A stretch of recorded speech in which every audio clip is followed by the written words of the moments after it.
अगर बेहतर नहीं होगा हमारे प्लेयर्स खेले तो स्किल्स बेहतर होंगी आपस में खेलना, और उनके प्लेयर्स यहाँ भी खेले आके पीएसएल में। क्या उनके लड़के पीएसएल में नहीं खेलते, वो कहीं नहीं जाते खेलने, दुनिया में अलाउ ही नहीं करते किसी लीग में।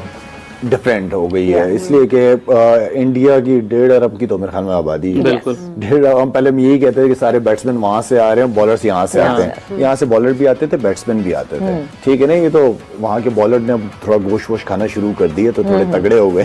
तो इस वेन्यू की तरह का वेन्यू कहीं और बना दिया जाता है जिसके होस्टिंग राइट्स उसी के पास होते हैं, जिसको और पाकिस्तान से गलती हुई है इस मामले पर अफगानिस्तान को नाराज करने में। और ये कि आज की तारीख में पाकिस्तान की जो ये गत है उसमें कहीं ना कहीं भारत का हाथ तो देखिए है।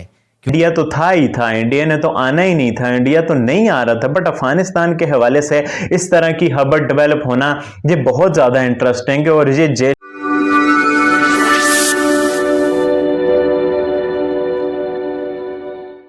क्योंकि भारत नहीं चाहता कि भारत मतलब पाकिस्तान की जो इकोनॉमी है वो क्रिकेट की मदद से कैसे भी करके बेहतर हो, और इसीलिए आज इस स्थिति में पाकिस्तान को लाकर छोड़ दिया गया है। अब मैं आपको कुछ बातें बताता हूं कि पाकिस्तान किस कदर इस समय भारत से चल रहा है अगर हम क्रिकेट के लिहाज से बात करें। दरअसल आईसीसी चैंपियंस ट्रॉफी 2025 के मौजूदा शेड्यूल और वेन्यू पर सस्पेंस जो है वो तो बना ही हुआ है।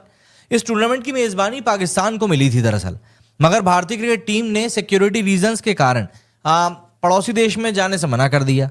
भारत सरकार ने भारतीय क्रिकेट टीम को पाकिस्तान जाने की मंजूरी भी नहीं दी। इसके चलते पाकिस्तान धरती पर इस पूरे टूर्नामेंट का जो आयोजन है वो पॉसिबल हो नहीं पा रहा है। अब आईसीसी हाइब्रिड मॉडल के तहत इस टूर्नामेंट को कराना चाहती है।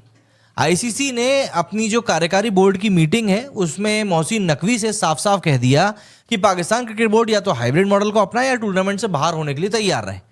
PCB chief Naqvi hybrid model पर राजी होगा, लेकिन कुछ शर्तों के साथ। पीसीबी की सबसे बड़ी शर्त यही है कि आईसीसी अपने राजस्व में पाकिस्तान के हिस्से को 5.75% को बढ़ा दे। ये एक ऐसी शर्त है जो कि सारा का सारा खेल बिगाड़ सकती है। अब आप सोचेंगे 5% में जा ही क्या रहा है, आपको जरा मैं वो बताता हूँ कि क्या हो रहा है 5% से। आईसीसी अपने मौजूदा रेवेन्यू मॉडल 2024 से लेकर 2027 तक के सालाना 60 करोड़ डॉलर मतलब करीब 5073 करोड़ रुपए बांटने वाली है। आईसीसी के इस राजस्व में भारतीय क्रिकेट कंट्रोल बोर्ड को सबसे ज्यादा 38% मतलब करीब 2000 करोड़ रुपए, जबकि एसोसिएट देशों की हिस्सेदारी 11% की है।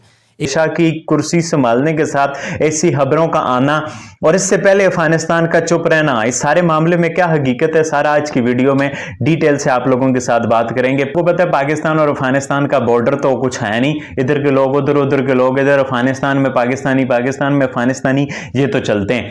अब वो जाहिर सी बात है वो जो पोलिटिकल पार्टी के एहतजाज था इमरान खान साहब की, उसमें काफी सारे अफगान बशिंदे भी आए हुए थे। वो जब जहां आते हैं पाकिस्तान में जो जराइम होते हैं उसमें अफगान तालिबान और अफगानिस्तान के लोग पेश होते हैं। अब Mohsin Naqvi as interior minister उन्होंने वो बंदे पकड़े और उन्होंने ये बात बोली कि भाई अफगानिस्तान ने जी जो पॉलिटिकल पार्टी, उन्होंने ऐसा अफगानिस्तान के बारे में कुछ गलत नहीं बोला कि अफगानिस्तान हुकूमत, अफगानिस्तान बुरा।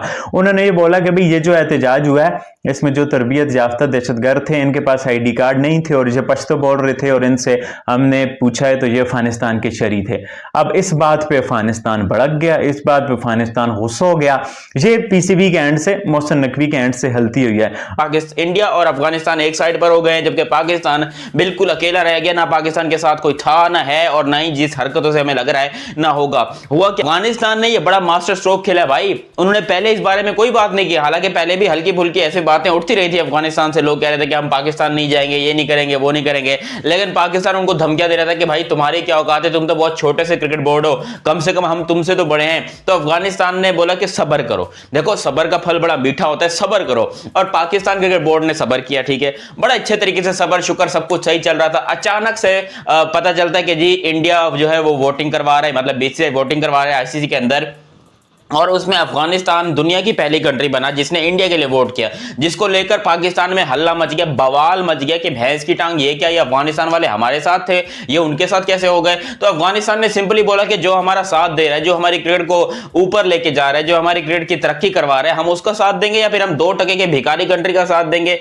मतलब ये अफगानिस्तान की तरफ से ये मौकफ आया है। मैं अफगानिस्तान के पर्सनल यूट्यूबर्स को, पठान भाई एंड समथिंग, उनसे मेरी बात भी होती रहती है, वो यही कहते हैं कि भाई हमारा मौक़िफ़ ही यही है कि भाई जिसने हमें धोखा दिया, हमारे लोगों को मार के निकाला अपने मुल्क से, जब हमारे लोग अफगानिस्तान के लोग वहां रह रहे थे उनको आप लोगों ने मार के निकाला, 2022 की आई थिंक ये बात है या 23 की बात है, तो वहां पर बोला कि मेरे दिल को दुख हुआ था, हमारे एक